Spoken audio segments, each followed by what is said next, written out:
Boa noite, povo de Deus.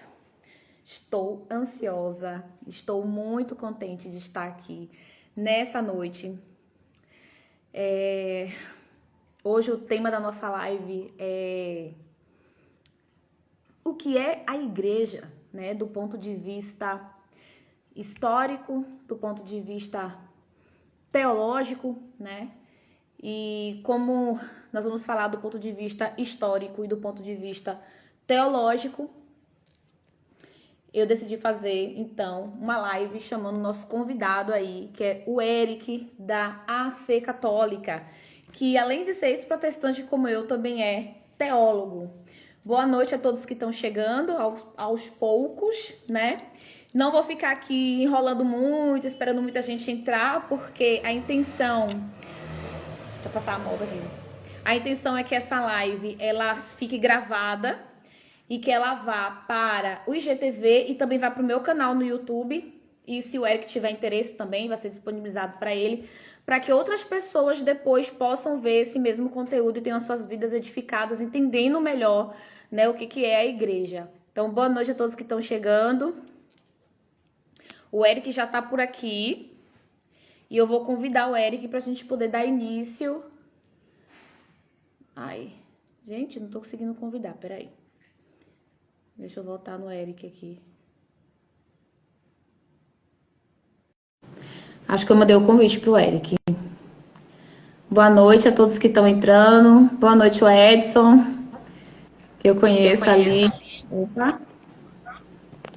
Peraí só um minutinho que eu acho que minha câmera tá errada, gente. Tá virada pro guarda-roupa. Isso aí. Tudo bem? Boa noite. Boa noite. Me escutando bem? Tô, Eric. Deixa eu só ajeitar minha câmera aqui. Pronto. Então tá Tudo bom? Tudo bem, e você? Tudo bem também. Em primeiro lugar, Eric, eu quero agradecer o seu convite, porque eu sei, né, que quem sou eu na fila do pão? Uma leiga que gosta de estudar, que está aprendendo também. Fazer o convite para você e você aceitar, para mim é uma grande honra receber você aqui no meu perfil, né? A intenção é que essa live nossa sobre esse tema, que é um tema tão importante para o entendimento do que é a Santa Igreja, fique gravada, né? Eu quero tanto que ela fique aqui no GTV, como eu vou colocar ela depois no meu canal no YouTube. Se você quiser, também eu disponibilizo para você, para que outras pessoas possam ter acesso a esse conteúdo, né? E ainda mais o tema que é, né? Eu estava falando que quando eu era protestante, eu achava que a igreja era só invisível, né? Eu aprendi que a igreja era apenas invisível, né? E por ser invisível, nenhum elemento visível, nenhum elemento material, nenhum elemento físico era importante e necessário. Inclusive, a frequência à igreja não era nem obrigatória, né? Eu vou colocar aqui, gente, vou deixar fixo aqui. O tema da live é o que é a igreja, tá? O que é a igreja. Vamos entender se essa igreja, ela só publicar. Eu nem sei como é que coloca aí, como é que fixa. Sou um zero à esquerda nesses negócios. Pior que eu também não sei, eu não sou nada bom com tecnologia, viu? Só sou bom com um pouco de livros, né? Agora a tecnologia é meio complicado. Peraí. A minha câmera resolveu... Tranquilo.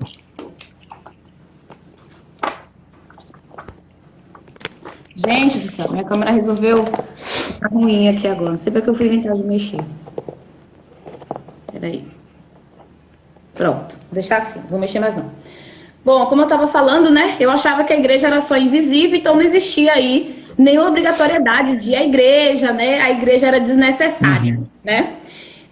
E só quando eu me tornei católica, que eu comecei a estudar sobre a cristologia, né? Comecei a ver sobre união hipostática, sobre as duas naturezas de Cristo. Até então eu achava que Cristo tinha só uma natureza, né? Que ele era só divino. Normal. Eu acho que eu era batista, né? Eu não sei qual era a sua denominação. Eu era da IPB. Oi? Eu era da IPB, da Presbiteriana. Igreja Presbiteriana do Brasil. Uhum. Então, e eu era bem assim. Então, só depois que eu comecei a estudar realmente um pouco sobre Cristo, que eu fui começar a entender o que é de fato a igreja. Então, eu estou muito grata de você estar aqui e eu queria que você se Não, apresentasse. eu agradeço. Eu queria que você se apresentasse, né, falasse um pouco sobre você, sobre a sua formação, e você já pode ficar à vontade para começar a compartilhar com a gente, então, o que que muda, né, da visão que a gente veio, né, da visão protestante do que é a igreja para o que realmente é a igreja, quando a gente vai para a história da igreja, quando a gente vai para a Bíblia, quando a gente vai para a teologia, né? O Uhum. que que é realmente a essência da igreja? Legal. Bom, então, me apresentando, né? Boa noite a todos mais uma vez. Que a paz de Cristo esteja na vida de cada um. Que Deus o salve. Como a Priscila já disse, eu me chamo Eric, eu tenho 32 anos, eu sou de Jundiaí, do interior de São Paulo, e eu também sou ex-protestante, como boa parte aí das pessoas, ou quase todas as pessoas, com exceção do Jefferson, lá do apostolado Cardeal Newman. Né? Praticamente a gente é um aglomerado, é uma igreja doméstica de ex-protestantes. Então, eu também vim. Eu sou um pouquinho ainda da velha guarda, porque eu me converti em 2013, então já faz um certo tempo, aí quase 8 anos. Na época, quando eu me converti ainda, era um movimento muito pequeno, essa chegada de ex-protestantes à igreja.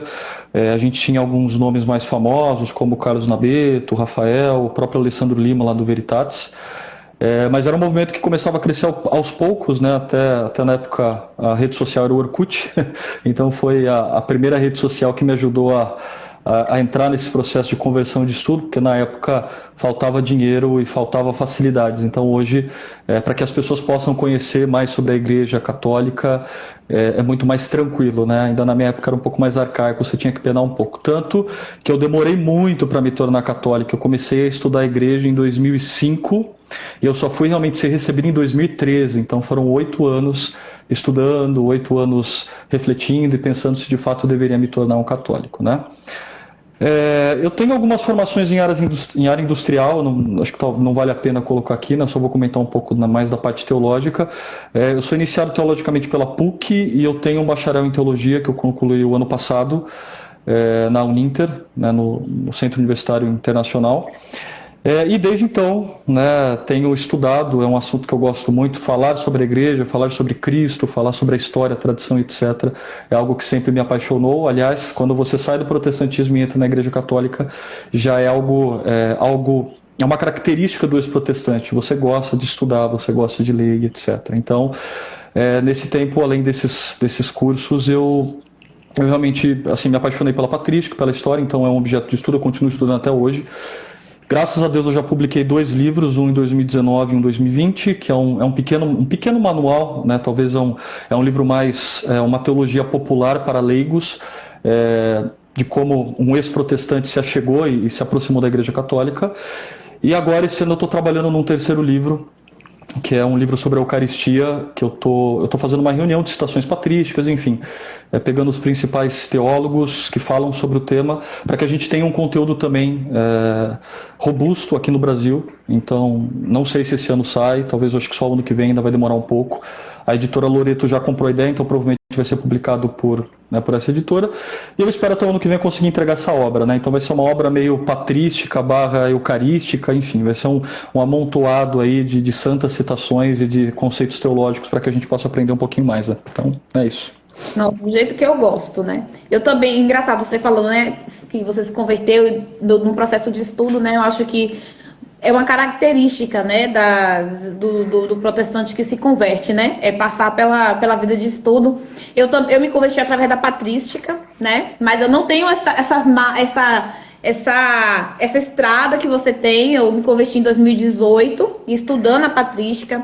Eu me converti lendo o livro História Eclesiástica de José de Cesareia. E desde então eu venho estudando como leiga, né? Minha formação não tem nada a ver também com teologia, não tem nada a ver com filosofia, eu sou economista, mas como leigo, sou economista, não tem nada a ver. Ótimo. Bom. Mas como leigo eu tenho me apaixonado pela história da igreja, né? E principalmente pelos pais da igreja. Então, gente, vocês estão vendo aí que a gente tem aqui um autor de 2 livros, né? É uma pessoa que realmente tem muito mais gabarito do que eu para falar sobre esse assunto. Então, Eric, eu gostaria que você começasse explicando para a gente, né, sobre que diferença é essa. Falando para a galera que está entrando agora, né, mais uma vez, o tema da nossa live é o que é a igreja, né? Lembrando que muitas pessoas, principalmente nesse período de pandemia, a gente viu muitas pessoas falarem assim: não tem problema, né, as igrejas fecharem, porque a igreja somos nós, né? A igreja são os cristãos, então podem fechar templo, podem fazer o que quiser, que a igreja continuará sempre aberta, porque a igreja é a reunião dos cristãos. Não é que isso esteja 100% errado, porém não está 100% certo, né? Porque a gente sabe que não é bem assim que funciona a igreja de Cristo, né? Ela é divina, ela realmente é a reunião dos cristãos, mas ela é algo mais além disso, né? Para além da reunião dos cristãos. Então eu queria que você começasse falando sobre isso, né? Sobre o que como você entendia antes e o que mudou também, como é que você foi descobrindo, né? Uhum.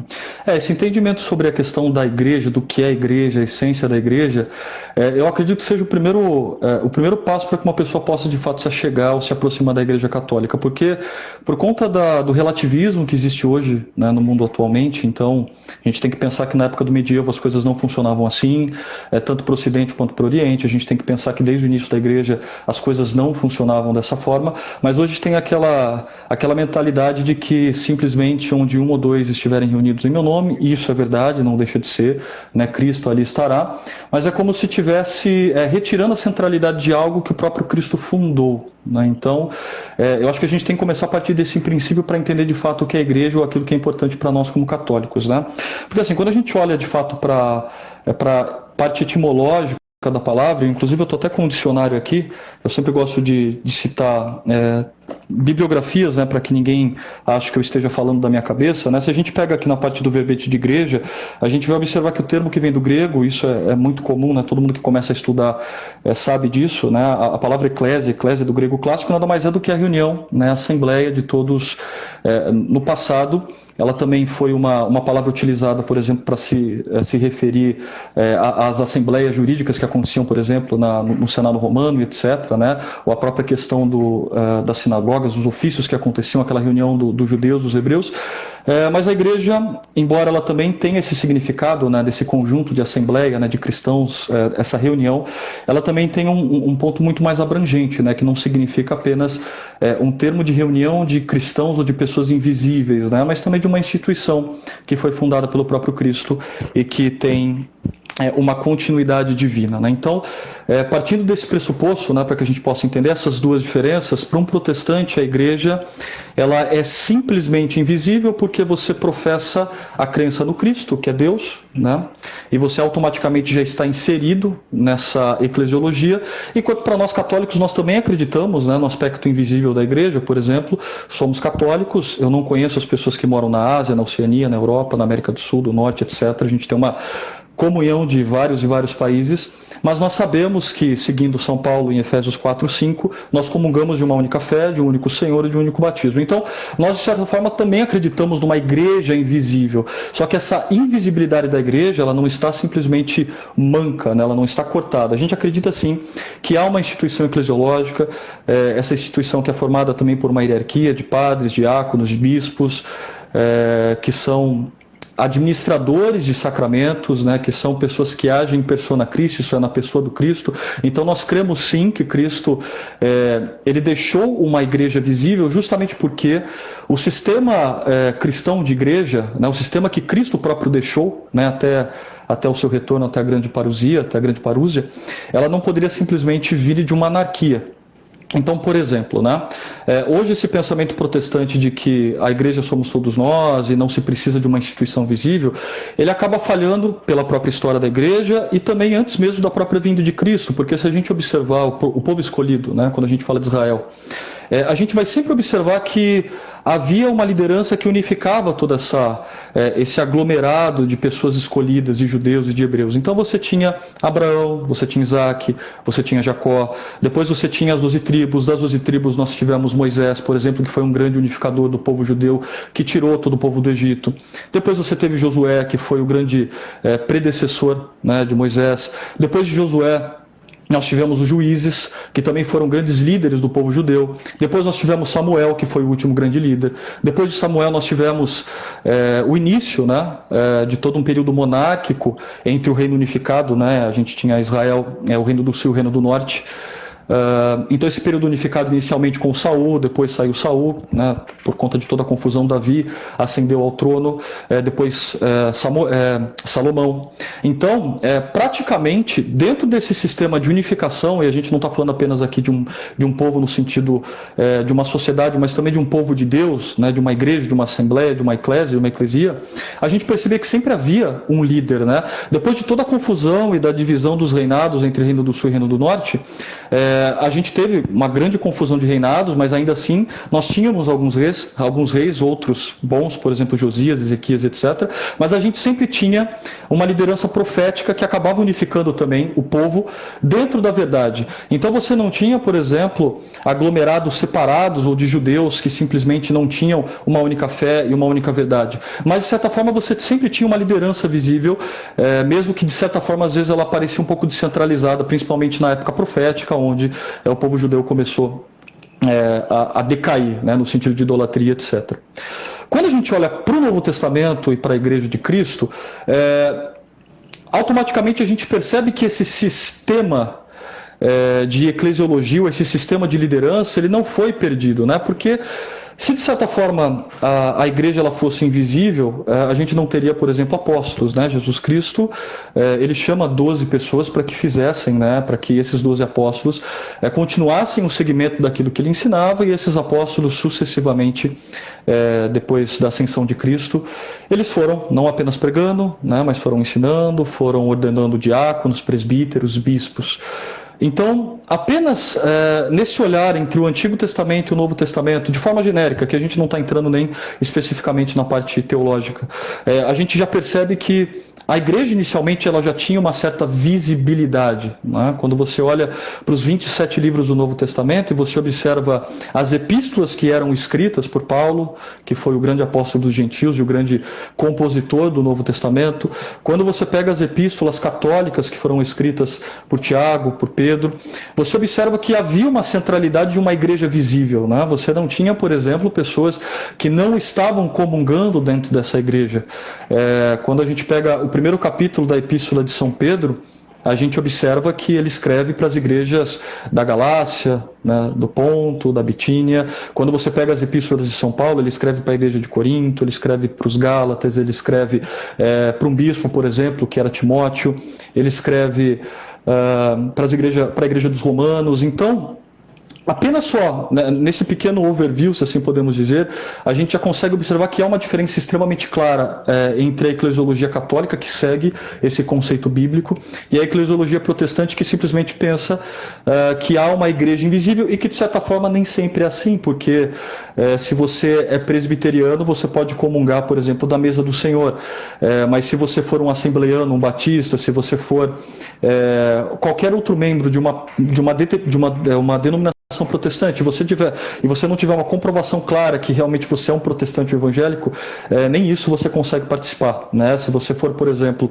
em qualquer igreja, em qualquer continente do mundo, sendo uma igreja católica, e você sabendo que é uma igreja católica e você sendo católico, você pode entrar, você pode participar, você pode comungar da Eucaristia. A gente não pode esquecer que a Eucaristia ela é esse símbolo de unidade da igreja visível, né, essa centralidade do nosso sacramento, e o protestantismo não tem isso, né? O protestantismo ele falha no sentido eclesiológico. Então, por exemplo, você tem a presbiteriana com o seu Supremo Concílio, você tem os batistas com a liderança dos pastores, etc., que não há uma unidade nesse sentido, que de certa forma não é o que acontecia no cristianismo primitivo, né? O cristianismo primitivo ele tinha uma centralidade, uma igreja fundada por Cristo, tinha diáconos, presbíteros, tinham bispos, tinham apóstolos que enviavam cartas a essas igrejas, possuíam bispos que eram atuantes, possuíam regras, possuíam já um sentido pequeno de dogma de algumas coisas, possuíam regras para você participar da Eucaristia. Então não era uma igreja onde eu poderia fundar, por exemplo, uma outra comunidade e simplesmente ficar apartado do seio da Santa Igreja. Pelo contrário, isso não existia, porque você só estava de fato unido à igreja se realmente você se você estava dentro da igreja eclesiológica que tinha sido deixada por algum apóstolo e que esse apóstolo, por sua vez, havia deixado para algum bispo, e esse bispo, por sua vez, tinha os diáconos, os presbíteros, etc. Uma coisa que eu reparei quando eu comecei a estudar a história da igreja foi exatamente essa centralidade, né? Existia uma autoridade central. E eu lembro que quando eu comecei a estudar a história da igreja, porque eu não conhecia a história da igreja, né? Eu só conhecia a Bíblia.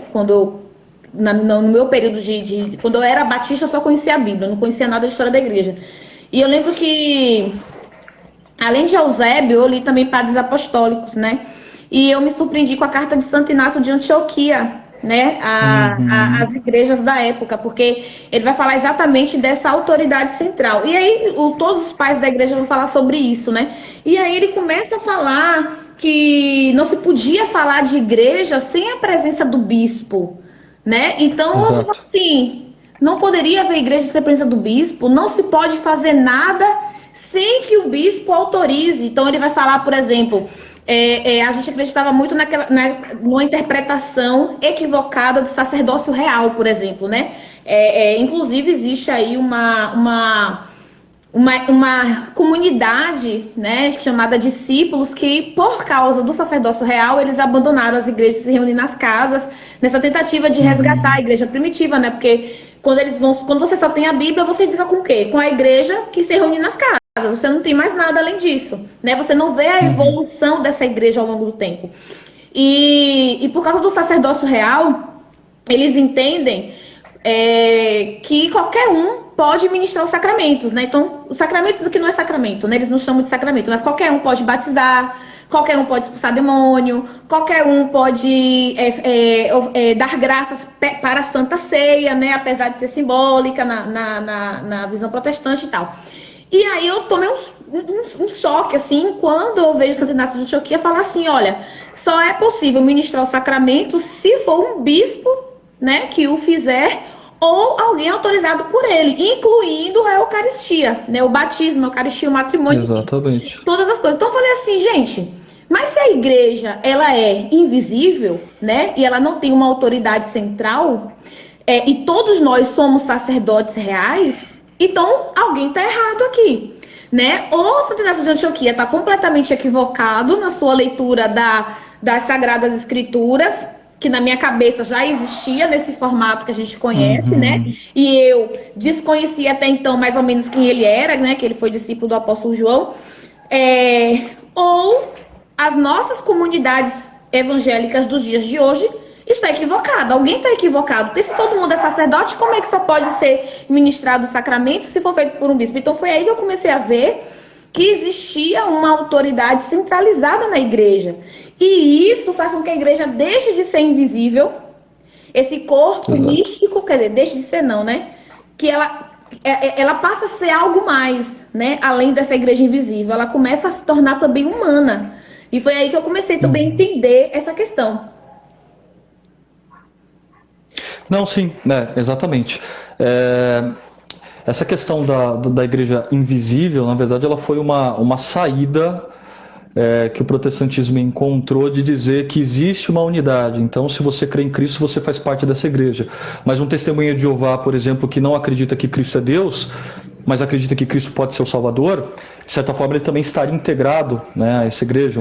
Uma pessoa da congregação cristã que praticamente é uma seita, a gente não consegue nem enxergar isso como uma igreja, também poderia, por exemplo, estar dentro dessa questão.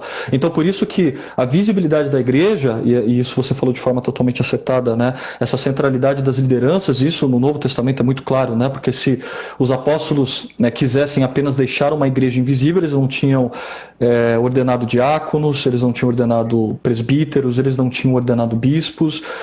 Se Cristo quisesse apenas uma igreja invisível, ele não tinha ordenado, se assim podemos dizer. Alguns teólogos colocam que no lava-pés, por exemplo, Jesus Cristo está realmente já concedendo a solicitude desse poder sacerdotal também aos apóstolos. Então nada disso teria, a gente simplesmente teria um aglomerado de cristãos que acreditariam em Cristo, ele morreu na cruz por nós, então tanto faz a Eucaristia, tanto faz o batismo, como alguns cristãos hoje já colocam, alguns protestantes falam, né, que o batismo hoje ele já não é tão importante, você acredita, né, o batismo é apenas uma mera formalidade, é algo simbólico. simbólico, né? É apenas um rito de apresentação. Então, são coisas que acabam gerando uma certa desconexão com aquilo que a gente tem historicamente falando, né? Mas assim, já partindo de alguns preceitos bíblicos, né, para que a gente entenda, né? Então, Cristo ele deixou claro que ele fundaria uma igreja, né? Então, quando a gente olha lá em Mateus 16, 18, a gente entende, a gente olha que não vai dar tempo da gente conseguir explicar isso, porque também nem é o foco, mas a gente sabe que Jesus Cristo, ele deixa esse munus apostólico, né, para São Pedro, ele recebe as chaves, então ele sendo o líder, o príncipe dos apóstolos, como muitos padres da igreja disseram, inclusive padres como São João Crisóstomo, que era oriental, padres como São Máximo Confessor, que era um teólogo de Constantinopla também. Gosto de citar alguns padres orientais para a gente sempre colocar a unidade da igreja, né? Então Jesus Cristo ele deixa esse munus para São Pedro como o príncipe dos apóstolos e, obviamente, os apóstolos também, né, recebendo esse poder. A gente observa até em Mateus 18, 17, que eles também recebem a chave que também é dada a São Pedro, mas de certa forma em unidade com São Pedro. Essa chave ela só pode funcionar, né? Esses apóstolos só teriam o poder de ligar e desligar se de fato eles estivessem unidos a questão de São Pedro, enfim, né, do nosso primeiro Papa, do Bispo de Roma e etc. Então, Cristo ele desejou isso, né? Cristo ele desejou, e até existe um sentido extremamente místico nisso, né? Quando a gente olha para a região Cesareia de Filipe, que era uma região onde era adorado o antigo Deus, que era o Deus Pan, existia um antigo sacerdócio que era oferecido a esse Deus, existia uma fenda que os judeus chamavam aquela fenda de porta do inferno. Então era um local que, por exemplo, um fariseu não frequentava, né? Justamente porque era um local extremamente uma mística pesada. Então Cesareia de Filipe tinha, né, esse público sacerdotal antigo do Deus Pan. Então Jesus Cristo está naquele local, ele institui um novo sacerdócio para São Pedro, ele diz que as portas do inferno não prevaleceriam sobre a igreja de Cristo, né, fazendo até esse paralelo com a própria Cesareia de Filipe, que tinha uma fenda ali que dava para um submundo, os judeus chamavam de porta do inferno. Então existe toda uma mística para se dizer que Cristo fundou uma igreja. Então, de fato, ele funda essa igreja, que ela é invisível porque nós comungamos, né, estamos unidos à mesma fé, ao mesmo Senhor, ao mesmo batismo, e ela também, de certa forma, é visível justamente por conta dessa hierarquia, justamente por conta da administração dos sacramentos, justamente porque nós estamos comungando do corpo místico de Cristo, não estamos apenas aqui na terra militando, como às vezes os protestantes acreditam, mas nós somos um corpo, né, como já dizia São Paulo lá em Romanos 8, né, que nem a morte separa o cristão de Cristo. Então nós acreditamos na igreja que está triunfante, nós acreditamos na igreja militante, nós acreditamos na igreja que está num processo de purificação. Então tudo isso faz com que a gente tenha, assim, de fato, uma igreja invisível, mas ela é tão visível aos nossos olhos e tão visível dentro da história da igreja que é praticamente impossível você olhar todo esse contexto bíblico e principalmente histórico, que a gente vai repassar um pouco aqui também, e imaginar que não, na verdade, os primeiros cristãos viviam apenas como grupos separados e não tinham nenhuma hierarquia. Vou tomar mais um gole de água aqui que eu acabo falando e... Fique à vontade. Tá. Bom, ainda olhando um pouco dentro dessa perspectiva bíblica, né, a gente percebe que existem, não apenas Cristo, né, ele funda a igreja, mas a gente observa que dentro já do Novo Testamento já há uma eclesiologia formada no sentido de dar à igreja um poder de agir em persona Christi, né? Até é uma das coisas que a gente vai falar um pouquinho aqui sobre a questão das naturezas, né? Quando a gente fala da natureza divina e a natureza humana de Cristo, porque a igreja ela é a extensão, né, do Cristo. Então, São Paulo, por exemplo, quando ele escreve a um bispo, Timóteo era bispo, né? Na sua primeira epístola ele diz lá no capítulo 3, versículo 15, que a igreja é a coluna e o sustento da verdade, né? E justamente São Paulo diz isso porque numa época onde a escritura ainda não estava formada, a gente precisa lembrar que a escritura como nós conhecemos hoje, ela só toma uma forma mais completa em 3 sínodos regionais, né, no sínodo de Roma, no ano 380, depois de Hipona e Cartago, que são 2 sínodos norte da África. Então esses 3 sínodos confirmados pelo Papa e pelo Pontífice Romano, eles dão um panorama geral do que nós temos hoje da Escritura. Depois a Escritura é confirmada por Florença e Trento, mas só mais ou menos no ano 380 que a gente começa a ter de fato um cânon estabelecido. Então antes disso a gente não tinha, os padres utilizavam a Escritura em abundância, mas não havia uma centralidade nessas questões, então seria até muito difícil você, por exemplo, fazer com que a igreja tivesse a base escriturística, porque pelo menos durante 15, 18, 20 anos você nem escritura tinha, você não tinha porque o Antigo Testamento estava em posse das sinagogas e porque o Novo Testamento estava sendo formado. Então a primeira epístola que a gente tem no Novo Testamento é a epístola de São Paulo aos Tessalonicenses,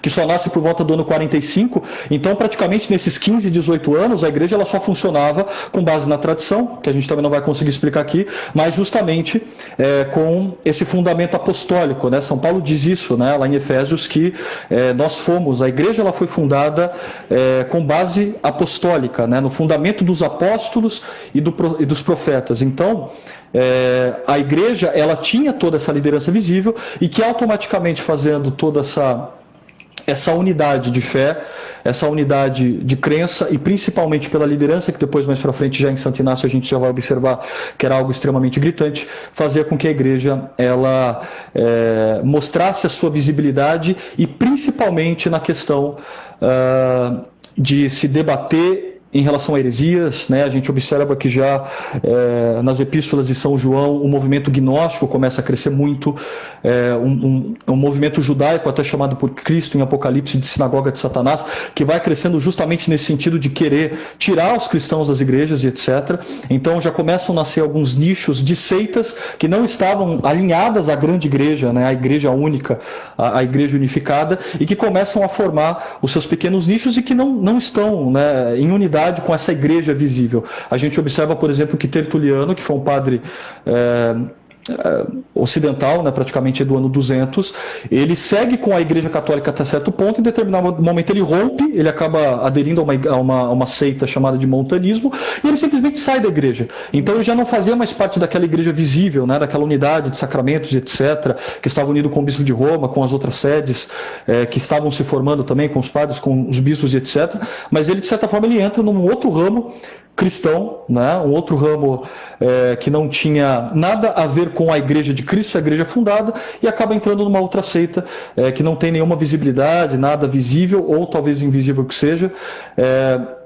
Mas a gente já percebe que praticamente nesse início da igreja, além dessa visibilidade que a igreja oferece, outros grupos também começam, né, a fazer uma imersão e aparecer grupos gnósticos, grupos alinhados a Marcião, por exemplo, Santo Irineu foi um dos que bateu forte, né, em Marcião, enfim, tem uma série de hereges que depois, mais para frente, a gente vai começando a observar que dentro dos concílios isso fica muito mais claro, né? Você percebe que desde o início da igreja, desde o período apostólico, já começa a surgir uma tentativa de desunir a igreja, né? De separar a igreja, né? De transformá-las em vários pedaços. E isso é muito claro desde os primeiros pais da igreja. Você falou muito bem de Irineu de Leão. Eu lembro que Irineu de Leão, ele bate muito. Irineu de Leão, gente, foi um bispo da Igreja Católica, né, por volta aí do ano 180, mais ou menos. Então, ele é bem próximo dos apóstolos, né? Ele foi discípulo de São Policarpo, se eu não estiver enganada, né, Érico? Sim, em Policarpo de São João. Isso, exatamente. João. Então, assim, exato. Quando a gente fala de Santo Inácio de Antioquia, quando a gente fala de Irineu de Leão, a gente não está falando de simples homens, porque também isso é uma outra questão que, inclusive, eu vou fazer uma live sobre padres apostólicos, que a gente precisa deixar muito claro, porque às vezes quando a gente vai falar de história da igreja, e a gente vai falar de como a igreja se organizava no período primitivo, uma das justificativas para negar essa realidade é de que os pais da igreja foram homens comuns e que estavam sujeitos ao erro, né? Mas quando você olha para quem eram esses homens, né, você fala, olha, se esses homens que estavam imediatamente ali, após o período apostólico, que foram sucessores diretos praticamente dos apóstolos, né? Você tem Santo Inácio de Antioquia, que foi discípulo do apóstolo João. Você tem São Policarpo, que foi discípulo do apóstolo João também. Você tem Irineu de Leão, que foi discípulo de São Policarpo, né? De São Policarpo. E você fala assim, então se essas pessoas, elas eu não lembro mais onde foi que eu li, acho que foi o exemplo de Cesareia que fala, né, que é o historiador do século IV. Eles guardavam vivo, ainda na memória, né, ainda nos seus ouvidos, o ensinamento apostólico. Então não eram simples pessoas, não foram pessoas comuns sujeitas ao erro que escreveram. Nós estamos falando de sucessores, né, e quando a gente fala de sucessão, a gente está dizendo que as promessas que Cristo fez para os apóstolos, quando esses apóstolos são sucedidos, essas promessas também passam para os seus sucessores, né? Isso é até uma questão lógica. E aí, Irineu fala muito sobre essa questão, né, do cisma, e eu acho que é Santo Inácio de Antioquia que vai falar assim, que aquele que não está em comum acordo com o bispo, ele é cismático. Né? Então você vê mais uma vez a igreja com uma autoridade visível, né? Como estabelecida, uma autoridade sacerdotal estabelecida, cuja autoridade doutrinária, né? Que tem uma autoridade doutrinária, porque ele fala, olha, quem sai dessa autoridade doutrinária, né, em prol, Irineu de Leão vai falar sobre isso, sobre aqueles que pegam as escrituras e interpretam por conta própria, né? Que se afastam da igreja, né? Então você vê que existe uma autoridade não só sacerdotal, mas é uma autoridade também doutrinária, uma autoridade teológica, né? Uma autoridade do próprio que guarda. Irineu de Leão vai falar que a igreja guarda a indefectível regra da verdade, né? Então a igreja ela guarda a correta e sã doutrina. Então ele vai falar assim: se você pega as escrituras e você lê por conta própria, e daí você tira a sua própria doutrina ou seu próprio entendimento, você está sendo cismático, porque você está deixando de submeter a essa tradição oral, a esse magistério que já estava se estabelecendo desde aquele período, né? E eu acho que isso é muito interessante da gente pontuar também. Engraçado até que Santo Irineu, quando ele, né, para quem nunca leu a obra de Santo Irineu, são vários livros que ele rebate os hereges gnósticos, e quando ele vai iniciar a sua refutação, ele apela para a Igreja de Roma, né, no sentido de que tem a tradição mais excelente. Então, é dela que deriva a tradição mais excelente, onde Pedro e Paulo foram martirizados, etc. Então, Santo Irineu, embora ele use muitas escrituras, né, no seu livro Contra as Heresias, ele também apela para uma autoridade apostólica, e essa é uma autoridade apostólica apelativa que vem muito antes até do próprio final, né, do século I. Então, historicamente falando, por exemplo, quando acontece uma confusão, um problema na igreja de Corinto por volta do ano 80, a gente precisa lembrar que, com exceção do apóstolo São João, todos os outros apóstolos já estavam mortos. Há uma confusão, a igreja de Corinto havia tido mais um problema, como já era de costume, né? Era uma comunidade oriental grega, né? Se a gente puder trazer para a linguagem de hoje, era uma igreja ortodoxa, se assim podemos dizer, uma igreja oriental. E em franco problema. E aí o que acontece, né? Eles tinham várias opções para tentar acalmar os ânimos. Eles poderiam, por exemplo, acionar qualquer cristão leigo que tivesse, porque, querendo ou não, a igreja é invisível, então você não tem nenhuma necessidade de acionar um bispo, um apóstolo, um padre, um presbítero, etc. Né? Mas não é isso que acontece. Eles acabam apelando a Roma. Então é até um ponto curioso, porque era uma igreja grega que ao redor tinha igrejas da Mesopotâmia, que estavam mais ou menos a uns 450 quilômetros, tinham igrejas da Ásia Menor a uns 410 quilômetros, o apóstolo São João ainda estava vivo e poderia fazer uma intervenção, mas eles acabam apelando para Clemente, da igreja de Roma, que estava a 1.300, 1.500 quilômetros. Isso para você ir a pé naquela época, sei lá, demoraria 1, 2 semanas para que você conseguisse chegar e cruzar as igrejas. Então é até um ponto interessante para se mostrar que desde o início a igreja de Roma ela já gozava, né, de uma certa proeminência. Então, quando acontece essa problemática, Clemente de Roma envia uma epístola, né, a gente precisa lembrar que Clemente ele é o quarto da sucessão, né, é Pedro, Lino, Anacleto e depois vem Clemente. Então Clemente mais ou menos aí do ano 80, o ano 90. Então, antes de terminar o primeiro século, antes de Santo Inácio chegar com as suas epístolas mostrando que a igreja é invisível, Clemente de Roma envia uma epístola à igreja de Corinto e dizendo que vós tereis e precisais seguir aquilo que ele estava dizendo, ele estava impondo, era uma ordem. Se você pegar os trechos aqui do Denzinger, se você pega os padres apostólicos, você vai ler a epístola inteira, mas aqui no trecho do Denzinger ele pega só as principais partes onde praticamente Clemente impõe a sua autoridade de bispo, né? Não apenas a cidade de Roma, mas como sucessor de São Pedro. Então aqui, antes mesmo de finalizar o primeiro século, nós já temos uma prova, uma autoridade, mostrando que a igreja não era invisível, né? As próprias epístolas enviadas às igrejas do Apocalipse também são uma prova, mas elas são até posteriores, porque a epístola de Clemente Romano é do ano 80, o Apocalipse foi mais ou menos por volta do ano 90 ou no 100. Então essas epístolas enviadas a essas igrejas, né, elas são posteriores até esse material que a gente tem de Clemente.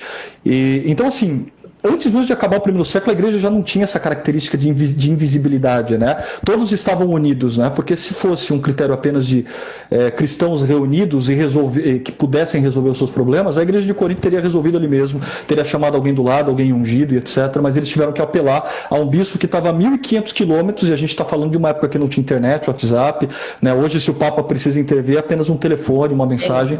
Na época não funcionava assim.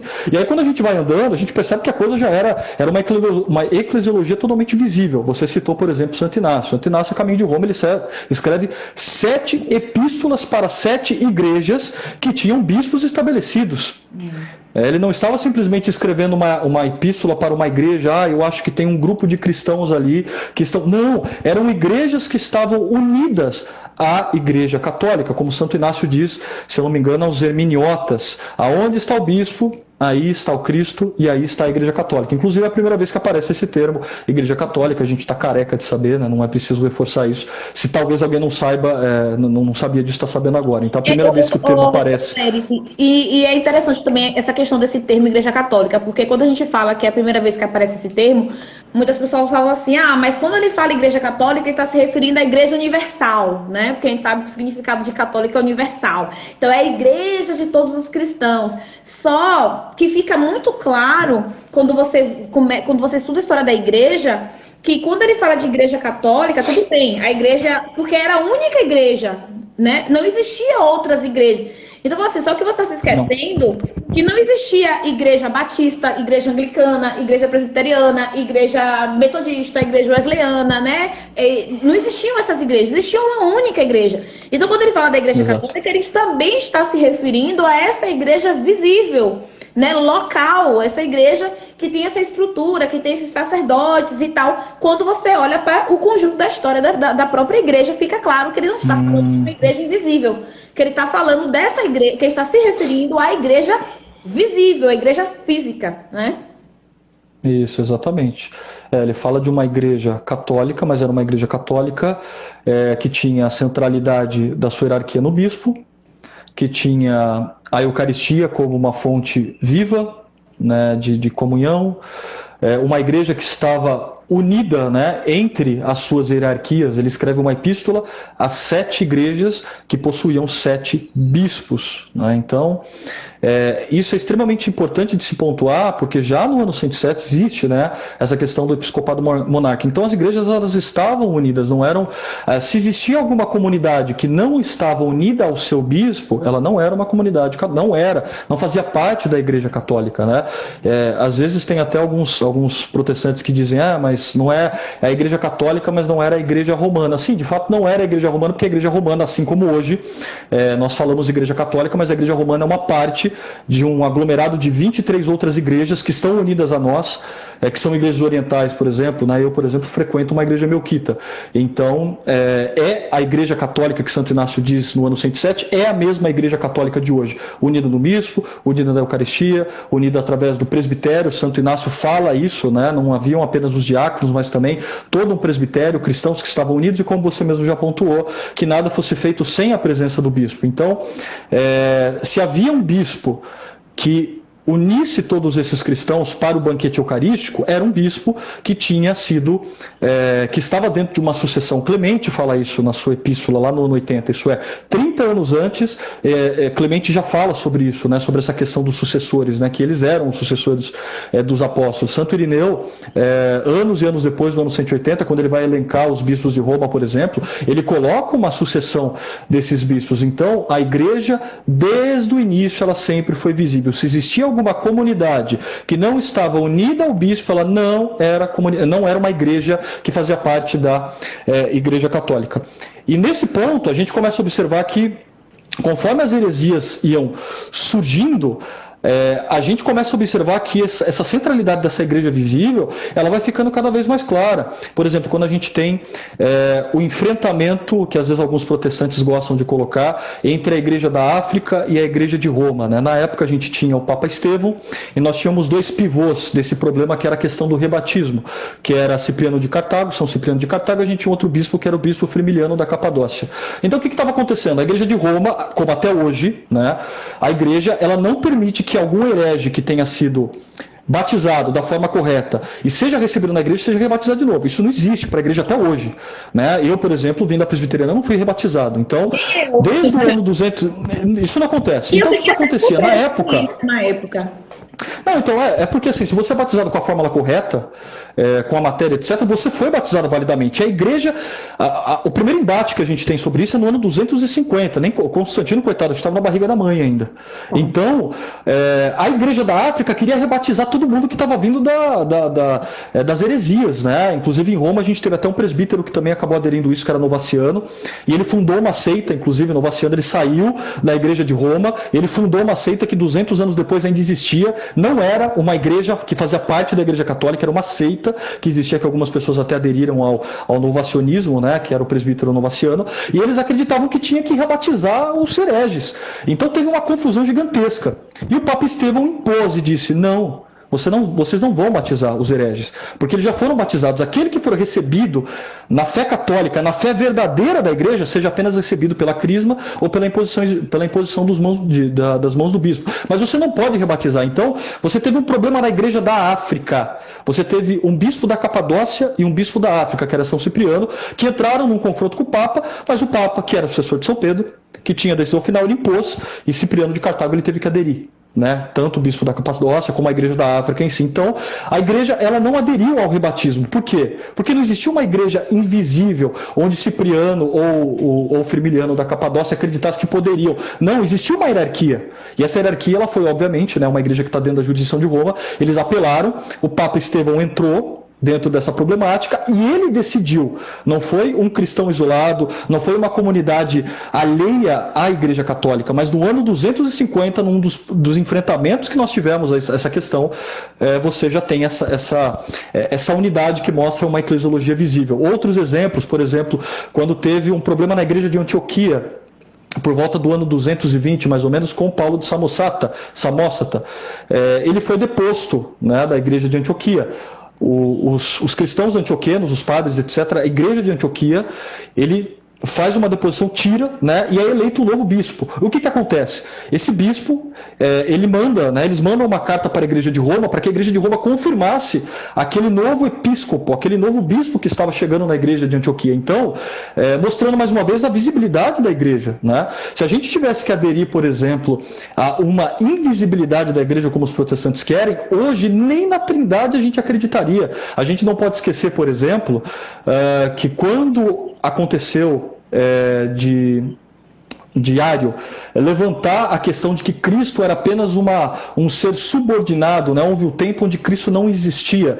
Ário dizia isso, a igreja se levantou contra Ário. E o que aconteceu? Ocorreu um sínodo, né, um concílio, que depois foi confirmado pelo bispo de Roma, na cidade de Niceia, com toda a igreja, né, o Oriente, em sua grande parte, e com os legados papais, né, representando o Ocidente, e a partir daí tem a primeira parte do credo, né? A gente reza o credo niceno constantinopolitano, né? Até um pouco difícil de falar, mas a primeira parte do credo niceno, ele surge no concílio de Nicéia. E esse concílio só aconteceu porque havia uma igreja visível, uma igreja formada de bispos, uma igreja que tinha, né, o Ocidente e o Oriente juntos, né? Sendo, até então na época, a gente tinha apenas 3 sedes importantes, que era Roma, Alexandria e Antioquia, que eram as sedes petrinas, né? No cânone 6 do Concílio de Nicéia, a gente vê isso, esses privilégios dessas sedes, etc. Então, até Nicéia, por exemplo, a gente tinha apenas 3 sedes de grande importância. Jerusalém, Constantinopla, etc., ainda não tinham ganhado um privilégio, mas você observa que para a formulação da primeira parte da Trindade, quando nós dizemos que Cristo é consubstancial ao Pai, a gente precisa da igreja visível. Se a gente pegar o modelo atual do protestantismo, não ia ter, por exemplo, o dogma da Trindade, porque depois em Constantinopla, no ano 381, ainda que Constantinopla tivesse sido tratado como um sino durante 200 e poucos anos, e só confirmado pelo Papa Vigílio lá no ano 580, a segunda parte do credo niceno constantinopolitano terminou no ano 381 por uma igreja visível. Quando você pega, por exemplo, no concílio de Éfeso, no ano 431, que inclusive um ano depois da morte de Santo Agostinho morreu no ano 430, a gente tem a problemática de Nestório, porque Nestório acreditava apenas na... fugiu a palavra aqui, Deus do céu. Na unidade de Cristo como um ser humano, né? Na natureza humana de Cristo. Me fugiu a palavra aqui, desculpe. Né? Ele não acreditava, por exemplo, que Maria poderia ser Theotokos, né? Mãe de Deus, mas apenas Christotokos por conta da natureza, apenas da natureza humana. Então o que acontece? A gente tem um imbróglio que acontece, de novo, um concílio em Éfeso, onde você tem o grande protagonista, que é Cirilo de Alexandria, que era bispo da cidade de Alexandria, e que era um grande representante do Papa Celestino, da Igreja de Roma, que inclusive nos anátemas onde ele lança contra Nestório, Cirilo de Alexandria chama o Papa Celestino de pai espiritual, né? Então eu estou mostrando isso para entender que existia, né? O Oriente ele olhava para o Ocidente, né? Hoje os ortodoxos às vezes acabam colocando algumas coisas que não é verdade, mas o Oriente olhava para o Ocidente, enfim, numa forma onde o Papa ele tinha, né, essa jurisdição e etc. Então você observa que no Concílio de Éfeso, nas definições dogmáticas a favor da Theotokos, da Puríssima Mãe de Deus e contra Nestório, você tinha uma igreja visível.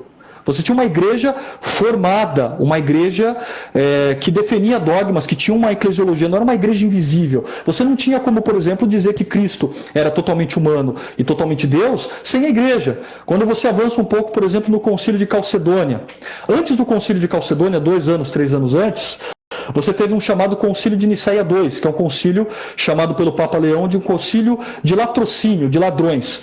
Eutiques, que era o grande monofisita da época, né, ele com bispos orientais acabaram, né, levantando esse concílio para dizer que Cristo ele tinha apenas a natureza divina. Se em Éfeso Nestório foi... Nestório acabou olhando para Cristo apenas como uma natureza humana, já em Calcedônia os caras foram longe demais, né? Só que o que aconteceu? Quando essa documentação chegou para o Papa Leão, ele viu que estava tudo errado, né? Ele viu que Eutiques estava errado, que o sínodo estava errado, ele depôs o sínodo, excomungou todo mundo, derrubou aquele concílio e com a ajuda do imperador ele chamou o concílio de Calcedônia no ano 451 e aí confirma, né, que Cristo é totalmente humano e totalmente divino. Então assim, sem a igreja, e o protestante acredita nisso, se você pegar, por exemplo, o luterano ele está em sintonia com os 7 primeiros concílios ecumênicos da igreja. Se você pegar uma invisibilidade da igreja como o protestante que é hoje, você não acredita na Trindade, você não acredita que Cristo é Deus, você não acredita na natureza divina e humana de nosso Senhor Jesus Cristo, sem a igreja visível, sem essa instituição deixada por Cristo, onde está lá em Mateus 16, 18, que as portas do inferno não prevaleceriam, não tem dogma, não tem crença no Cristo, não tem credo niceno, constantinopolitano, não tem nada. Se tem um protestante, por exemplo, o presbiteriano, ele professa, lá na profissão de fé, crê em Deus Pai Todo-Poderoso, Criador do céu e da terra, ele professa isso. O presbiteriano professa, mas sem a igreja, nem essa formulação desse credo mais curto a gente teria, é só com a igreja. Então é impossível você olhar para a história da igreja, é impossível você olhar para a escritura, é impossível você olhar para os padres da igreja, e aqui citamos apenas 2, né? A gente falou de Clemente, falamos de Santo Inácio, falamos de Santo Irineu, citei alguns concílios ecumênicos do início da igreja. Sem toda essa eclesiologia é praticamente impossível que você diga que a igreja é invisível. Ela só é invisível se essa invisibilidade está unida, como o de São Paulo em Efésios 4:5, uma só fé, um só Senhor e um só batismo, e como Cristo próprio disse, tu és Pedro, e sobre essa pedra edificarei a minha igreja, e as portas do inferno não prevalecerão. E eu te darei as chaves, aquilo que tu ligares no céu, será ligado, aquilo que você ligar na terra será ligado no céu, aquilo que você desligar na terra também será desligado no céu. Praticamente é impossível. E é interessante falar, né, que quando a igreja convoca concílios, a igreja só convoca concílios quando ela precisa restaurar a unidade doutrinária, né, a unidade da fé, né? Então, toda vez que a igreja precisou... Essa questão da unidade na igreja, gente, era tão importante que toda vez que surgia uma discussão que fazia com que as igrejas divergissem nas suas opiniões, um concílio era chamado para resolver essa dissensão. Exatamente. Então, é assim que... Exatamente. Foi dessa forma que foram sendo estabelecidos os dogmas, né? Por que a igreja, e não é a igreja invisível, não foi uma igreja mística que fez isso, foi uma igreja visível que estabeleceu dogmas, né? Exato. Por exemplo, o dogma da Santíssima Trindade, como o Eric muito bem, falou muito bem, ela foi estabelecido, né, em concílio por causa das heresias, por causa dos indivíduos que iam para a Escritura, né, e começavam a divagar sobre quem era Cristo, sobre quem era o Espírito Santo, se o Espírito Santo era um só com Deus, se o Espírito Santo era inferior a Deus, se o Espírito Santo era inferior a Jesus Cristo. E as igrejas começavam a pensar de forma diferente. Então, o que a igreja fazia? A autoridade central, no caso Roma, né? Geralmente era Roma que fazia, chamava o concílio e falava assim: olha, vamos resolver de uma vez por todas aqui, né? Teologicamente, doutrinariamente, o que é o Espírito Santo, né? E a sua função na Trindade. É tudo que, se você for procurar na Bíblia, a Santíssima Trindade, você não vai encontrar, né? Então, assim, até os dogmas que os protestantes professam, e sem saber, entretanto, a origem dessa crença, eles acham que está na Bíblia, mas na verdade não está, é fruto de uma igreja visível, né, que estabeleceu. Né? Então, se nós cremos hoje, quando era batista, eu cria na Santíssima Trindade, eu não sabia porque eu achava que estava na Bíblia, né? Mas eu nunca tinha parado para pensar, que eu nunca tinha lido esse nome na Bíblia, ou que eu nunca tinha lido que Deus, Jesus Cristo e o Espírito Santo eram um só, dessa forma assim, né? Clara, né? Dessa forma límpida na Bíblia, você não vai encontrar. É fruto de um concílio estabelecido pela Santa Igreja Católica, né? Que é uma igreja visível. Não eram todos os católicos que se reuniam nos concílios, tá, gente? Eram as autoridades eclesiais que se reuniam nos concílios. Exatamente. Então, essa é mais uma prova de que a igreja ela é visível, né? E por ela ser visível, ela tem ela é visível com uma estrutura hierárquica estabelecida.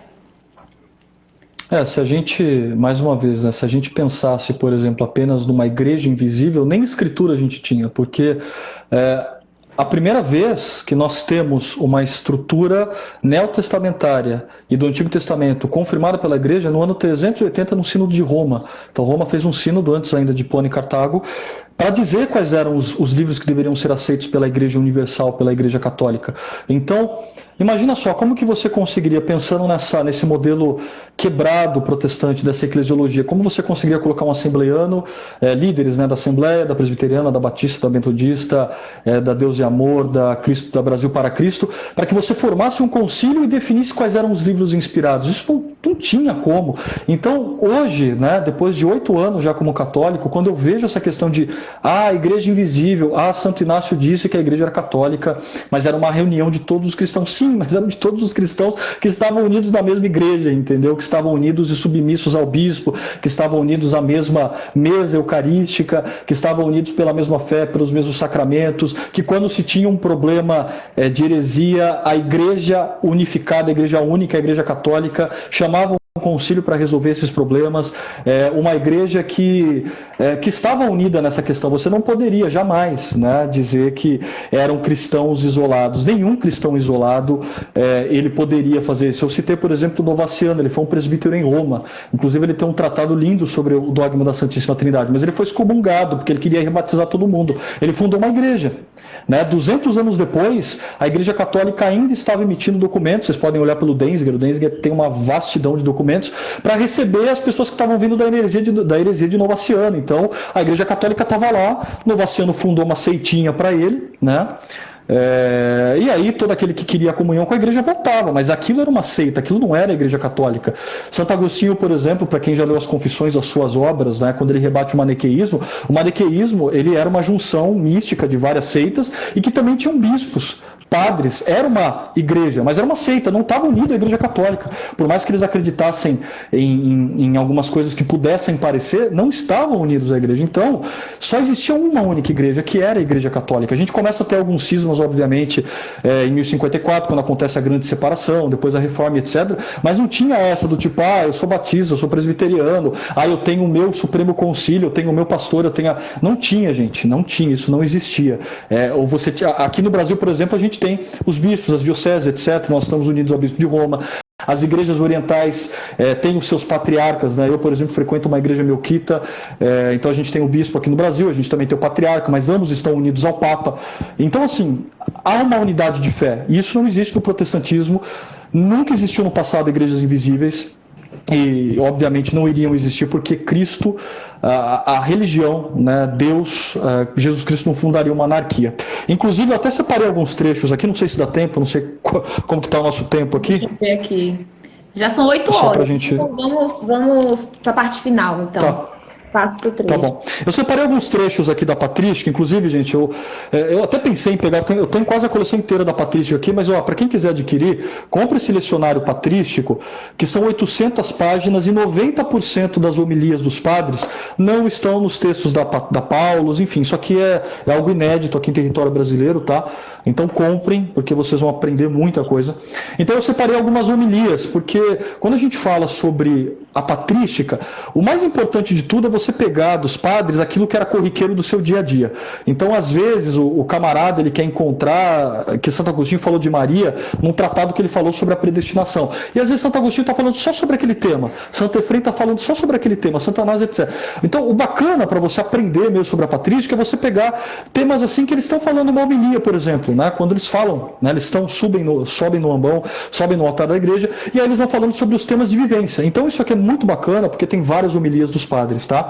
E eu peguei algumas justamente que falam sobre a questão da igreja. Por exemplo, Santo Atanásio, para quem não sabe, foi o grande protagonista do Concílio de Nicéia. Na época ele foi apenas um diácono, mas depois ele foi, 3-4 anos depois, ele foi elevado ao episcopado da Igreja de Alexandria. Inclusive ele foi exilado, apelou para Roma, o Papa Júlio na época levantou um concílio, um sínodo chamado de Sínodo de Sárdica, e reabilitou um bispo oriental. Então apenas um parênteses aqui interessante.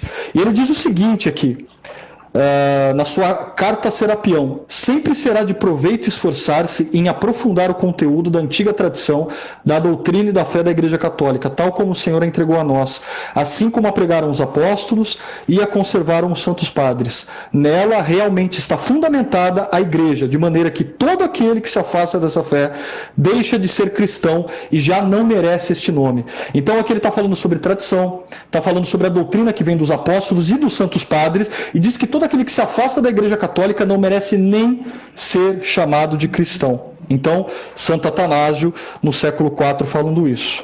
Outro padre da Igreja aqui, para vocês, que é Nicetas de Remessiana. Ele diz o seguinte: até mesmo os anjos e as próprias virtudes e potestades do céu fazem parte desta única igreja, isso é, falando da igreja católica que está aqui, mas a igreja que consta no céu, conforme nos ensinam os apóstolos, que em Cristo foram reconciliados todos os seres, não somente os da terra, mas também os do céu. Portanto, tenha certeza que somente nesta única igreja poderás conseguir a comunhão dos santos. Então, é só aqui que você consegue a comunhão dos santos.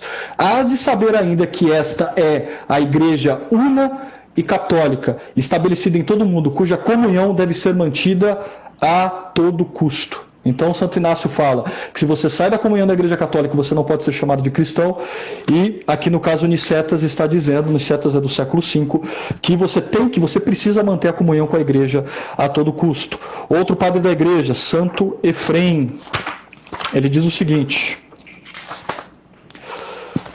Santo Efrem, na sua carta a um discípulo no século IV, e como exige a própria fé da Igreja Católica, não te permitas retroceder nela, nem te coloques fora dela por vontade própria. Ele está dizendo o seguinte: se você tem vontade de sair da igreja, não faça isso, jamais faça isso. E como exige a própria fé da Igreja Católica, não te permitas retroceder, isso é, se você é um converso, não saia dela, né, não volte para trás, nem te coloques fora dela por tua própria vontade. Então, mais um padre da igreja falando sobre a questão, né, dessa unidade da igreja visível. Aí, Santo Agostinho, né, na sua carta sobre o consenso dos evangelhos, no século V, ele diz o seguinte: assim, atua a Igreja Católica ao não reprovar nos hereges os sacramentos comuns, no que a este respeita. Eles estão conosco e não contra nós. Porém, desaprova e proíbe a divisão e separação ou alguma sentença contrária à paz e à verdade, pois nisso está contra nós, nem recolhem conosco e, em consequência, dispersam. Olha só que trecho interessante. Santo Agostinho está dizendo assim: olha, os hereges, os sacramentos dos hereges, vamos pensar no batismo, eles são válidos. E nisso, a igreja, ela não reprova os hereges. Assim atua a Igreja Católica ao não reprovar nos hereges os sacramentos comuns. Santo Agostinho está dizendo isso. Então, um protestante, por exemplo, que tem o batismo válido, a Igreja Católica não reprova. Porém, a Igreja Católica desaprova e proíbe a divisão e a separação, ou alguma sentença contrária à paz e à verdade, pois nisso os hereges não se juntam conosco, em consequência dispersam. Olha esse trecho. Santo Agostinho está dizendo o seguinte: um sacramento de um herege pode ser válido, a igreja vai até respeitar, só que a igreja jamais vai aprovar a divisão daquele herege, porque aquele herege não se junta conosco, pelo contrário, eles apenas dispersam. E por fim, eu queria citar Tertuliano, embora ele tenha dividido, né, saído da igreja e demandado o montanismo, mas tem muita coisa bacana de Tertuliano que vale a pena a gente citar aqui. Então, por exemplo, Tertuliano ele diz o seguinte: a única maneira segura de saber o que foi pregado pelos apóstolos, ou seja, o que Cristo lhes revelou, é o recurso às igrejas fundadas pelos próprios apóstolos, aqueles que eles ensinaram de viva voz e mais tarde por carta. Isto é, você só pode recorrer a alguma igreja se ela foi fundada de fato por um apóstolo. Eu não posso, por exemplo, recorrer à igreja luterana que foi fundada por Lutero, tá? Eu não posso, por exemplo, recorrer às igrejas reformadas aí da época da Baixa Europa, que foram fundadas por Calvino, né? Derivam, né, da teologia de Calvino, etc., presbiteriana, enfim. Mas Tertuliano ele falava o seguinte, que a única maneira segura de você saber o que foi pregado pelos apóstolos era só se você recorresse às igrejas que foram devidamente fundadas por ele e que haviam os bispos e os seus sucessores. Então, isso aqui são textos da patrística, tá? Eu citei até o século IV e V aqui, mais ou menos, para que a gente tenha uma ideia. Mas um trecho aqui que é bacana a gente reforçar é esse trecho de Santo Agostinho, que ele diz que o sacramento do herege pode até ser válido, e a igreja pode até aprovar o batismo de um herege. Agora, a igreja jamais vai aprovar a divisão e a separação da única igreja visível. Invisível porque estamos juntos, unidos na fé, na Eucaristia, etc. Mas é uma igreja visível que foi fundada pelo próprio Cristo. Nossa, muito, muito, muito forte mesmo o que você falou. E eu vou, para encerrar também, eu quero inclusive encerrar com Santo Agostinho também, né? Porque eu acho que Santo Agostinho ele é meio que poeta, assim, na fala dele, né? E, gente, uma coisa que assim, a gente tem que ter em mente é que a igreja ela é visível exatamente para manter a unidade da fé.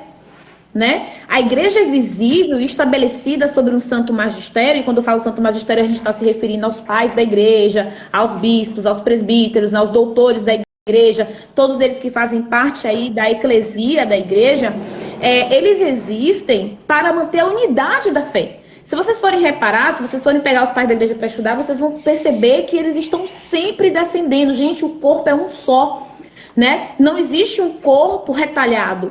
Então, se o corpo é um só, se o batismo é um só, se a fé é uma só, a doutrina é uma só. E a igreja visível, essa igreja com hierarquia, essa igreja com o santo magistério, ela existe para manter a unidade dessa fé, para manter a unidade dessa doutrina. E uma das provas assim, mais românticas que eu já estudei, que eu já li, é de Santo Agostinho, falando sobre a igreja, né? E você vê que ele não está falando de uma igreja invisível, mas ele está se referindo a essa igreja visível. Ele fala assim, a igreja é como um ninho onde os filhotes vão para serem nutridos pela mãe com o alimento da fé sadia. Então, por que nós, católicos, vamos à igreja? Por que nós, católicos, temos uma igreja visível? Né? Porque nós sabemos que no seio dessa igreja, que é a nossa mãe espiritual, né, nós seremos alimentados com a fé sadia, ou seja, com a correta doutrina, né, com o correto ensinamento dos apóstolos. E ele fala assim, há um caminho patenteado para chegar a Deus. Para chegar, não são todos os caminhos que levam a Deus, gente. Todos os caminhos levam a Roma, né? Mas não são todos os caminhos que levam a Deus. Existe um caminho patenteado. E esse caminho patenteado, né, é percorrido na Igreja Católica. Ele está se referindo aí aos sacramentos. E quando ele fala que é percorrido na Igreja Católica, ele está se referindo à Igreja Católica instituição, à Igreja Católica visível, porque ele está vindo de uma heresia. Ele está vindo lá do maniqueísmo, né? Que se dizia cristão, inclusive, né? Que se dizia que tinha lá suas bases, né? nas escrituras. Mas ele só vai entender as escrituras de fato quando ele entra para o seio dessa igreja visível, sabe? Ele fala assim, ele usa o termo cristão católico. Santo Agostinho, isso, exatamente, nessa época, século 4, né? 397, século 4, ele vai usar o termo cristão católico, porque a gente já tem nesse período outros cristãos, outras seitas que se denominavam cristãs, mas que não eram católicas. Então, para vocês terem uma ideia de que quando a gente fala assim, eu sou cristão católico, eu não estou falando que eu sou cristão porque eu me reuni com todos os santos de todas as eras. Eu estou falando que eu sou cristã católica porque eu estou embaixo de uma autoridade central, debaixo de um magistério que foi estabelecido ao longo de 2000 anos, que me dá a segurança da fé sadia, né? E eu acho isso incrível. E ele fala, inclusive, que as Sagradas Escrituras, elas são garantidas pela igreja. Ou seja, se não existisse, gente, o Eric até falou mais cedo, né? Se não existisse essa igreja visível, nós não teríamos nem Novo Testamento. Porque quem nos garantiu... Inclusive, Priscila, Santo Agostinho participou do Concílio de Hipona, do Sínodo de Hipona e de Cartago. A gente fala desses dois sínodos como sínodos que contribuíram para a formação do cânon bíblico, e Santo Agostinho participou dos dois, tá? Desculpa te interromper, mas é bacana apenas afirmar isso, né? Ele participa e depois na definição final diz que o sínodo ele vai consultar a igreja Alemar, isso é a igreja de Roma, para poder confirmar o cânone. Vai lá, pode continuar. E uma coisa muito interessante também para poder encerrar aqui a minha fala, né, é que quando ele conta lá em Confissões a conversão dos amigos dele, né, de Vitorino e de Simpliciano. E tem uma fala dele que é muito interessante sobre essa questão da igreja visível, porque deixa eu ver quem foi que se converteu aqui. Vitorino se converte à fé cristã católica. Para a alegria de toda Roma, não é isso? Oi? Isso, exatamente. Não sei se é esse cristão, para a alegria de toda Roma, não é isso? Para a alegria de toda Roma. Ele se converte, só que ele se converte, ele fala para Simpliano que ele já era cristão católico, só que ele não queria ir para a igreja, ele não estava ainda inserido na igreja católica. Olha o recado para os desigrejados aí, né, que acham que a igreja é dispensável. E aí o Simpliciano fala assim, eu não te considerarei entre os cristãos enquanto eu não te ver na igreja de Cristo. Porque Vitorino, ele não queria frequentar a igreja, mas viver a fé na sua vida privada. Gente, isso acontece no século 4, né? E isso é uma grande lição para os cristãos que acham que a igreja é dispensável, que a igreja não é necessária, porque se a igreja é uma união do corpo, né? Eu não preciso me sujeitar a ninguém. Então eu posso viver a minha fé em casa, né? Que é esse movimento que a gente está vivendo agora nesse período pós-moderno dos desigrejados. E lá, Santo Agostinho dá um exemplo muito claro, né? De que nós não, de uma fala, né? Você não será considerado como cristão enquanto eu não te ver inserido na igreja de Cristo, ou seja, participando do corpo de Cristo, do corpo visível, dos sacramentos, da comunhão dos santos, né? Da submissão, do entendimento da fé correta pelo santo magistério da igreja. Então, Vitorino, com isso, ele entende que ele tinha que confessar Jesus perante os homens E ele se integra à Igreja Católica, e aí ele vai para o batismo, vai se tornar catecúmeno, e ele adentra nesse corpo visível. Então, é isso que eu queria falar, né, sobre Santo Agostinho, porque eu acho que isso deixa muito claro também o papel da igreja, que eu acho espetacular, né, que ele chama a igreja de mãe, né, a igreja é minha mãe. Se a igreja não é visível, ela não pode ser mãe, né, de ninguém. Clemente de Alexandria, na sua obra O Pedagogo, lá por volta do ano 200, ele já chama a igreja de mãe também. Então, né, nesse aspecto materno, né, e etc. Priscila, se você até me permite apenas, né, até para finalizar minha fala também, essa questão que você falou dos cristãos atualmente, que hoje eles não querem, porque a igreja somos nós, etc. Uma das coisas que diferencia muito a igreja católica, a nossa fé, daquilo que é professado por outros cristãos não denominacionais, é a unidade entre a igreja e Cristo. É um axioma, né? Na verdade, a igreja ela é uma continuidade da obra de Cristo. Então isso faz toda a diferença. Isso é importante a gente deixar registrado, né? São Fausto, no ano 5, no século V, ele diz o seguinte, que o esposo, isso é Jesus Cristo, ele saiu do seu aposento e ele desceu até a terra para unir-se mediante a encarnação com a igreja. Então o que acontece?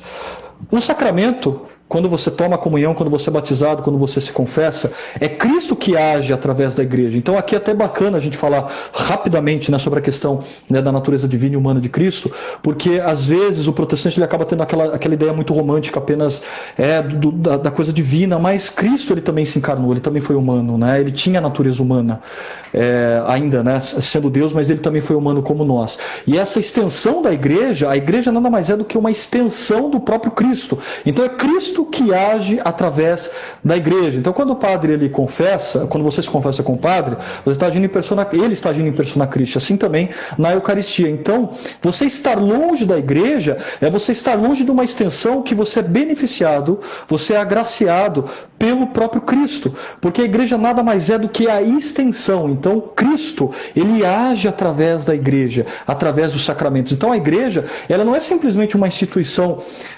invisível ou visível, mas ela é uma continuação até a vinda de Cristo do próprio Cristo. Então, estar na igreja, vivenciar os sacramentos, é vivenciar a Jesus Cristo. E isso faz toda a diferença para que você, não sei se tem algum protestante aqui, entenda a nossa relação de católicos com a igreja. Porque a igreja é a extensão daquilo que Cristo é. Tudo aquilo que Cristo faz, a igreja também faz por intermédio dele. Ela é a extensão de Jesus Cristo. Então, por isso que a igreja nada mais é do que o corpo místico de Cristo. Visível e invisível. Invisível porque estamos unidos, mas visível porque justamente ele atua através dessa igreja, através do tempo, atua através dos dogmas, através do magistério, através da formação do cânon bíblico, através dos documentos, através de confirmações, através da história de várias e várias maneiras. Todas as pessoas falam do medievo, falam de uma série de coisas, mas se não fosse a igreja catequizar os bárbaros, a queda do Império Romano aconteceu no ano 476. Se não fosse a igreja catequizar os bárbaros, os godos, os visigodos, se não fosse a igreja católica, nem nós, nem eu, nem você, nem ninguém estaria aqui. Se não fosse a igreja fundar o sistema universitário, se não fosse a igreja católica conceder inúmeros benefícios à ciência, falam tanto de Galileu, mas esquecem que Copérnico, que foi o responsável pela teoria do heliocentrismo, era um cônego católico. Enfim, é a igreja. A igreja, ela dá inúmeros benefícios para a humanidade. Seja, né, se não fosse a igreja católica, você não ia ler Platão, você não ia ler Sócrates, você não ia ter nada. Porque se não fossem os monastérios conservar grandes obras antigas da filosofia, nem isso tinha. Então a igreja, eu sou totalmente crente nisso. A igreja, ela é a extensão de Jesus Cristo. Jesus Cristo age através da igreja. Lindo! Ai, gente, eu amo esse tema. Não tem como a gente não ficar apaixonado pela Santa Igreja, né? Quando a gente olha... Por isso que eu sempre falo, conheçam a origem da sua fé. Se a gente conhece a origem da nossa fé, né? As coisas ficam mais fáceis, né? De entender. Fica muito mais fácil você entender o que é a igreja, fica muito mais fácil você entender a igreja católica, fica muito mais fácil você entender o cristianismo, né? E de você se apaixonar também por essa igreja, né? Porque quando você começa a falar assim, os sacramentos, eles não dependem de mim. Por exemplo, o batismo, ele é regenerador por ele mesmo, né? Quando eu vou me confessar, o perdão, né, vem do próprio Cristo, não depende de mim. Sabe? Você tira um peso enorme das suas costas. Eu não preciso ler a Bíblia sozinha e entender sozinha. Tem alguém, tem um santo magistério que me dá o caminho, né? Para minha santificação, eu não tenho que pensar sozinha como é que eu me santifico, como é que eu devo desenvolver minha intimidade com Deus. Existe um caminho estabelecido. Um caminho patenteado, que foi dado por Cristo através do Espírito Santo para a Santa Igreja Católica. Isso torna a nossa vida espiritual, inclusive, muito mais fácil, porque deixa de depender de você 100%, né? Que era uma coisa que eu tinha muito lá na Batista. Tudo dependia muito de mim, do meu coração, tudo tinha que acontecer aqui dentro. Agora não, né? Agora as coisas acontecem fora de mim também. E isso é espetacular. Eric, eu amei essa live. Eu aprendi muito com você hoje. Que bom. Você entende muito de história. Eu tô assim, não, imagina que é isso. que eu preciso aprender. Vou pedir depois para você a foto desse livro pelo WhatsApp, porque do dicionário que você usou, porque realmente eu só tenho uma característica, esse aí, ó, gente. Lecionário. Páginas, ó. Olha o tamanho do menino. Mas vale muito a pena. Porque realmente, né, as homilias falam muito sobre como os pais da igreja pensavam e defendiam a doutrina. E eu quero agradecer mais uma vez pela sua presença, por ter aceitado o meu convite, né? Não, imagina, agradeço. Que Deus te abençoe o seu trabalho, abençoe esse trabalho que você tem feito de evangelização, que eu acho assim incrível. Eu falo, gente, muitos protestantes me procuram assustados, né, com o que está acontecendo hoje, de tantos católicos que estão indo para a internet, que estão publicando livros, que estão falando sobre o que é a verdadeira igreja de uma forma que eles nunca imaginaram, né? Falando sobre assuntos que eles nunca estudaram, que eles nunca leram, que eles nunca imaginaram, que temas que eles não imaginavam que existiam. E eu acho que a gente está passando por uma revolução na igreja. Né? Talvez não em quantidade, mas em qualidade, que eu acho que é o mais importante, né? Que é essa qualidade desses irmãos que estão vindo para a Santa Igreja e que estão evangelizando os povos católicos. Sim. Isso é incrível. E eu espero que todos vocês tenham gostado, que vocês tenham aproveitado também. Érica, eu vou colocar essa live no meu canal no YouTube, vou deixar ela aqui no IGTV. Se você quiser, eu envio ela para você depois, tá bom? Então, por favor, vou querer sim. Vou publicar Nossa Católica também no YouTube, pode deixar. Aí então divulga o seu canal também. Isso, para que quanto mais pessoas a gente atingir, melhor, né? Quanto mais pessoas tiverem seus olhos abertos, tiverem acesso a um conhecimento que desperte a curiosidade nelas, que eu acho que a intenção é essa, né? Que a gente desperte a curiosidade nas pessoas, para elas falarem, poxa, de onde é que veio esse conhecimento, né? Onde é que eu posso buscar mais informação? Eu acho que o nosso trabalho está sendo feito, né? Então, gente, era isso. Né? Muito obrigada a todos que participaram, que ficaram com a gente. Que Deus abençoe a vida de vocês, né? Que Nossa Senhora interceda pela vida de cada um, Eric pela sua vida, pela vida da sua esposa, da sua filhinha que está por vir também, né? Minha filhinha está chegando aí, graças a Deus. Manuela. Rezem por ela, Manuela. Pronto, gente, rezem por Manuela, por Matias e Maria Cecília, que são os meus que estão aqui na barriguinha. Que bom, Deus abençoe. Muito obrigada, gente. Boa noite a todos, fiquem com Deus. Boa noite, gente. Até mais. Deus abençoe. Tchau, tchau.